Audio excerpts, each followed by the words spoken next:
Welcome to Devasena అభిరుచులు. ఈరోజు మనం సేమియా హల్వా అండి, ఇది బెల్లంతో సేమియా హల్వా చేసుకుంటున్నాం. లైక్ చేయండి, షేర్ చేయండి, సబ్స్క్రైబ్ చేయండి. కొత్తగా మా ఛానల్ చూసే వాళ్ళు ఎవరైనా ఉంటే సబ్స్క్రైబ్ చేయడం మర్చిపోవద్దండి ప్లీజ్. ఇప్పుడు సేమియా హల్వాకి 2 కప్పులు సేమియా, 1 కప్పు బెల్లం,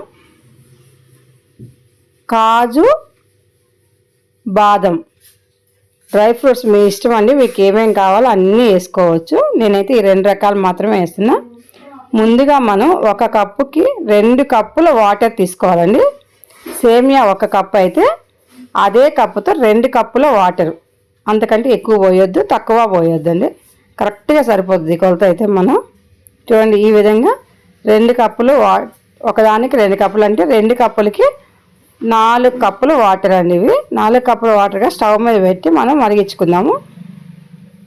పక్కన స్టవ్ మీద కడాయి పెట్టేసుకొని కడాయిలో కొంచెం నెయ్యి వేసుకోవాలండి. నెయ్యి కూడా మీకు ఇష్టం వచ్చినంత వేసుకోవచ్చండి, ఇంత అనేది ఏం లేదు. ముందుగా మనం నేతిలో డ్రై ఫ్రూట్స్ వేయించేసుకుందామండి. బాదం, జీడిపప్పు, మీకు ఇంకా ఇష్టమైతే ఎన్ని రకాలైనా వేసుకోవచ్చు. ఇప్పుడు తీసి పక్కన పెట్టేసి అదే నేతిలో మనం ఈ సేమియాని బాగా మంచి కలర్ వచ్చే వరకు వేపుకోవాలండి. ఒక్క సేమియా కూడా ఏగకుండా ఉండడానికి లేదు, అన్నీ మన దగ్గర ఉన్న సేమియా మొత్తం కూడా మంచి కలర్ రావాలి. సేమియా సిమ్లో పెట్టి నిదానంగా వేపుకోవాలండి. ఎంత మంచి కలర్ వేపుకుంటామో మనకు హల్వా కూడా అంతే మంచి కలర్ వస్తుంది. ఇందులో ఎలాంటి ఫుడ్ కలర్ ఏం వేయమండి ఇది, అందుకే మనం వేపుకునేటప్పుడు మంచి కలర్ చూడండి, ఈ కలర్ వచ్చే వరకు వేపుకోవాలి మనం.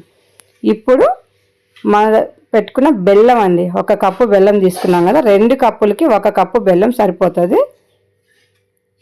చూడండి ఈ విధంగా బెల్లం మొత్తం కూడా సేమియాతో పాటే వేగాలి. ఈ బెల్లం అంతా కరిగిపోవాలి. మనం వేసిన బెల్లం మొత్తం కరిగిపోయి సేమియాతో పాటే వేగాలండి. ఈ విధంగా చేసుకుంటే ఎన్ని రోజులు ఉన్నా కానీ సేమియా అనేది ఇది హల్వా ఖరాబ్ కాదండి. ఇది చూడండి ఈ విధంగా బాగా వేగాలి, బెల్లం మొత్తం కరిగిపోవాలి. చిన్న చిన్న గడ్డలు ఉన్నాయి కదా, అవి కూడా కరిగిపోయేంతసేపు మనం ఓపికగా చేసుకోవాలండి. నీట్గా మొత్తం కరిగిపోయిన తర్వాత మనం వాటర్ మసలు పెట్టుకుంటున్నాం కదా స్టవ్ మీద, చూడండి ఈ విధంగా బాగా మరగబెట్టుకున్న వాటర్ మాత్రమే పోయాలి. ఎందుకంటే జిగుట అనేది రాకుండా పొడి పొడిగా మంచిగా వస్తుందండి.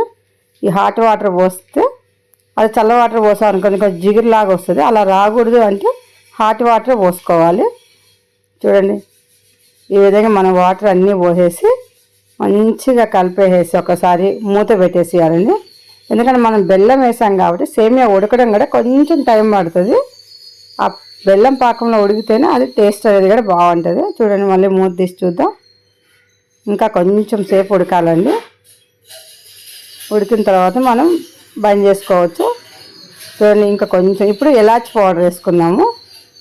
పూర్తిగా ఉడికిన తర్వాత మాత్రమే ఇలాచి పౌడర్ అనేది వేయాలండి. ఏ స్వీట్ చేసుకున్నా ఇలాచి పౌడర్ అనేది కంపల్సరీ వేసుకోవాలి మనం. ఇప్పుడు మళ్ళీ ఒకసారి మనం ఇలాచి పౌడర్ వేసేసి మూత పెట్టేద్దామండి కొద్దిసేపు. ఈ ఇలాచి పౌడర్ స్మెల్ కూడా ఇది మొత్తం సేమియాకు పడుతుంది. కొద్దిసేపు మూత పెట్టేసి మళ్ళీ ఒకసారి మూత తీసి చూద్దాం. చూడండి కంప్లీట్గా ఉడికిపోయింది.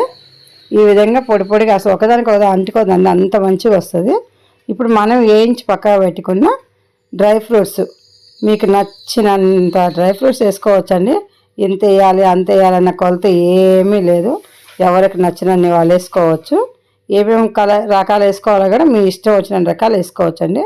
నేనైతే జీడిపప్పు, బాదం ఈ 2 వేసానండి. చాలా బాగుంటుందండి, దేవుడి ప్రసాదంగా పెట్టుకోవచ్చు.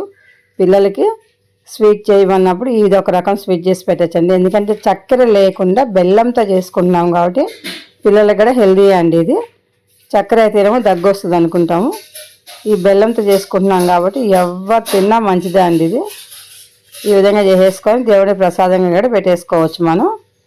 చూడండి స్వీట్ ఏమీ లేదన్నప్పుడు 2 నిమిషాల్లో స్వీట్ చేసుకొని తినాలి అనుకున్నప్పుడు ఇది చాలా బాగుంటుంది.